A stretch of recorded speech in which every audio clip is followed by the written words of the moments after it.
হতে পারে আজকে আসলে স্কালোনি কি ভাবতে পারেন জানি না আমরা, তবে আমরা একাদশটার দিকে তাকাই, তারপর তপু বর্মন বলবেন যে আজকে কি ধরনের পরিকল্পনা, কারণ নকআউট স্টেজে এই ধরনের জায়গায় নিশ্চয়ই অনেক কিছু মাথায় খেলতে হবে। Alvarez, Messi, Allister, Enzo, Paredes, De Paul, Tagliafico, Martinez, Romero, Molina আর মার্টিনেজ। সো এইখানে আসলে এটা হইতে পারে, কিন্তু আপনার ধরেন 4-4-2 ফরমেশনে আপনার মেবি ধরেন একটা চেঞ্জ থাকতে পারে এই জায়গায়। সেটাই, হ্যাঁ। আমার কাছে মনে হয় যে প্যারাদেসকে সে এখন এই জায়গায় নামাবে না, পরে নামানোর পসিবিলিটি বেশি, কারণ আপনার একটা তো উইং প্লেয়ার লাগবেই। ডিপলের কাছ থেকে আপনার উইং প্লে সেই হিসাবে আপনি সাপোর্টটা পাবেন না। আর ম্যাকালিস্টার তো আসলে সেই পজিশনের প্লেয়ার না, তারা হয়তো এনজো এবং ম্যাকালিস্টার মাঝখানে থাকবে, যেটা আমরা গত ম্যাচে দেখেছি। হয়তো বা লেফট সাইডে ধরেন আলমাদার থেকে আমার কাছে মনে হয় নিকো, হয়তো বা লাও সেলেসো, আমার কাছে মনে হয় এই দুইজন থেকে একজনকে খেলানো উচিত হ্যাঁ 11-এ। এবং আলভারেজের পজিশনটা ইট ওয়াজ পারফেক্ট। আমি চাই আলভারেজ শুরু করুক আজকের ম্যাচে লাউতারোর জায়গায়, কিন্তু ওই জায়গায় লেফট সাইডে আমার মনে হয় আলমাদা থেকে নিকো নাইলে লাও সেলেসো, এই দুইজন থেকে একজনকে ইউজ করা উচিত।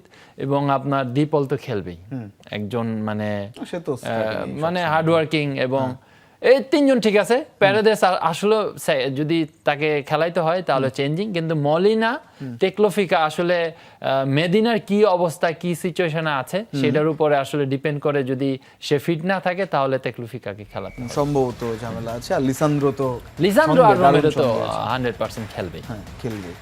পরিকল্পনা ওয়াইজ যেটা বললেন আপনি, স্ক্যালোনির জন্য আসলে মিশর যে ধরনের ফুটবল খেলে কি ধরনের চ্যালেঞ্জ থাকতে পারে, ফরমেশন এন্ড প্লেইং স্টাইল?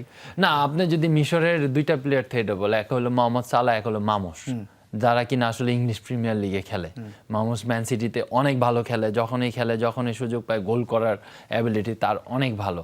আর সালাহ তো আসলে লাস্ট ম্যাচে 120 মিনিট খেলেছেন, আসলে কোন লেভেলের ডেডিকেশন এটা কিন্তু সে অলরেডি শো করেছেন। আর আপনি ধরেন 4-2-3-1 ফরমেশনে মিশর খেলে থাকেন, আসলে তাদেরকে আপনার হারাইতে হলে আপনার মিডফিল্ডটাকে ডমিনেট করতে হবে। আপনি তাদের সবসময় কিন্তু মিডফিল্ডে 3জন প্লেয়ার অ্যাভেলেবেল থাকবেই। মো সালাহ তো আসলে লেফট সাইডে খেলে, আর হয়তোবা আরুশ সে হয়তোবা চলে আসবে মাঝখানে। তো ওই জায়গাটায় আমার কাছে মনে হয় একটা বড় ধরনের গোল পেয়েছেন লাস্ট ম্যাচে, বড় একটা ব্যাটল থাকতে হবে, যেটা কিনা আসলে আর্জেন্টিনার মেন শক্তিটাই কিন্তু মাঝখানে। আপনি যদি দেখেন হয়তোবা লাস্ট ম্যাচে আমরা সেভাবে দেখতে পারিনি, এই ম্যাচে হয়তোবা সেইখানে ডমিনেট পজিশন যদি না থাকে তাহলে কিন্তু আর্জেন্টিনার জন্য একটা প্রেসার। মানে মিশরের বড় স্ট্রেংথ কি, টু বি ভেরি অনেস্ট, এই নামগুলো যে দুই একটা নাম বলছেন না, মিশরের আপনি যদি দেখেন তাদের defence to centre back they are very competitive, এবং স্পেশালি তারা খুবই, আপনি যদি ইব্রাহিম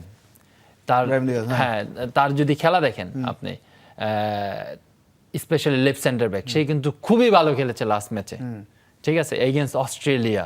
তার সাথে যদি আপনি রাইট ব্যাককে দেখেন, সে তার অ্যাবিলিটি কিন্তু খুবই ভালো, আপস এন্ড ডাউন। সে হয়তো লাস্ট ম্যাচে ওন গোল খেয়েছে, কিন্তু কিছু প্লেয়ার আছে মিশরের, তারা কিনা ম্যাচকে চেঞ্জ করে দিতে পারে। স্পেশালি আপনি সালাহ আর মামুশের কথা তো বলতেই হবে। এবং তারা যেহেতু মানে বিশ্বকাপের ইতিহাসে, তাদের ফুটবলের ইতিহাসে প্রথমবারের মতো এরকম বড় জায়গায় এসছে, ম্যাচই জিতেছে এবারে বিশ্বকাপে এসে, এবং সেখানে মেসিদের সঙ্গে দেখা তাদের রাউন্ড অফ 16-এ, তারা অ্যাটলিস্ট দল হিসেবে মরিয়া থাকবে নিশ্চয়ই ম্যাচ জেতার জন্য। এখন একটা কিন্তু অবশ্যই প্রেশার থাকবে তাদের, আসলে আমরা ডিফেন্ডিং চ্যাম্পিয়নের এগেনস্টে নামবো, এবং তার সাথে আমি বলবো যে মিশরের কিন্তু প্রেশারটা কম ভাইয়া। আপনি দেখেন মিশরের হারানোর কিছু নেই, এবং মিশর অলরেডি এরকম জায়গায় রিচ করে ফেলেছেন, এটা তারা কখনো এই জায়গায় আসেনি। এরকম সিচুয়েশনে তো অনেক সময় অ্যাডভান্টেজও থাকে যে আমাদের আমরা অ্যাডভান্টেজ তো ডেফিনেটলি থাকবে, তারা মন খুলে খেলবে, মেন্টাল প্রেশার নেই, তারা মেসিকে ফেস করবে। কিছু প্লেয়ার হয়তো বা মেসির এগেইনস্টে প্রথম খেলবে, তো সেই ক্ষেত্রে আমি বলবো যে আর্জেন্টিনার বি কেয়ারফুল থাকতে হবে, যেটা আমরা ভেরি মানে ইজি ভাবে নিয়েছিলাম। যে ব্যাটলটা হবে লিওনেল মেসি ভার্সেস মোহাম্মদ সালাহ, যদি আমরা সেটাও বলি, কারণ আমরা এই ওয়ার্ল্ড কাপে দেখেছি সালাহ যে ধরনের অ্যাসিস্ট, যে ধরনের কাজ করছেন, লিওনেল মেসি যে ধরনের গোল পাচ্ছেন, আর সব মিলে জাতীয় দলের হয়ে তাদের তো আমরা দেখছি একজন 203 ম্যাচ, একজন 100+ ম্যাচ হতে যাচ্ছে, গোল 124-68, বিশ্বকাপে 20-3, বিশ্বকাপে যদি সালাহ সেই গোলটা নিয়ে মুখোমুখি 1-1 ফলাফল 2-0, যাই হোক। তবে এই জায়গাটা, এই ব্যাটলটা কতটা হতে পারে? দুইজন আসলে দুই দিকে খেলবে, সেটা দুই অ্যাটাকার, দুইজন দুই পজিশনে খেলবে। আসলে মোহাম্মদ সালাহ আসলে আপনি তাকে একটা দুজন দুই দলের ত্রাণ মানে ত্রাতা আর কি, বা ভরসা। 100%। মো সালাহ তো ইংলিশ প্রিমিয়ার লিগের one of the main man, legendary, scoring বলেন, অ্যাসিস্ট বলেন, সবকিছু।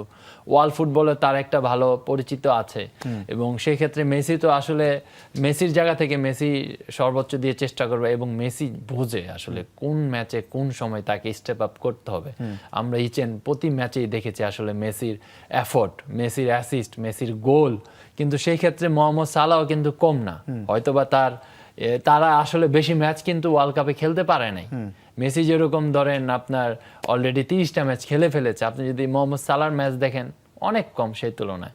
কিন্তু মোহাম্মদ সালাহ একটা এফেক্টিভ প্লেয়ার, এবং অ্যাজ এ কি প্লেয়ার হিসেবে আমার কাছে মনে হয় তার আজকে মানে আমি বলবো যে ডু অর ডাই ম্যাচ মিশরের জন্য। ওকে, আর আরেকটা ব্যাপার যেটা মেসিদের হাতে বা আর্জেন্টিনার হাতে, স্কেলনের হাতে যে ধরনের অপশন রয়েছে, হয়তো মিশরের হাতে এই অপশন কম, হয়তো সালা নির্ভর, কিংবা এদিকে মেসির দিকে মার্ক করলেও অন্যরা স্কোরার আছেন। লিওনেল মেসিদের সতীর্থরা অনেক মানে ইন্ডিভিজুয়ালি ক্যাপেবল, কাকে আপনি আটকাবেন আর কি, সেই জায়গাতে হয়তো আর্জেন্টিনা অনেক এগিয়ে। আপনি যদি ইন্ডিভিজুয়াল ম্যান টু ম্যান কথা বলতে চান, তাহলে আমি বলবো যে ফার বেটার দেন মিশর টিম।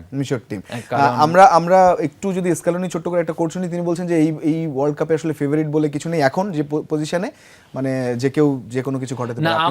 আমার একটাই কথা যে স্কলানির আসলে ডিসিশন নিতে হবে। আসলে আপনি যদি ব্রাজিলের ক্ষেত্রে দেখেন, আপনার অ্যানচেলোতি কি ডিসিশন নিল, এনরিককে সেকেন্ড হাফের 1 মিনিট থেকে শুরু করলো।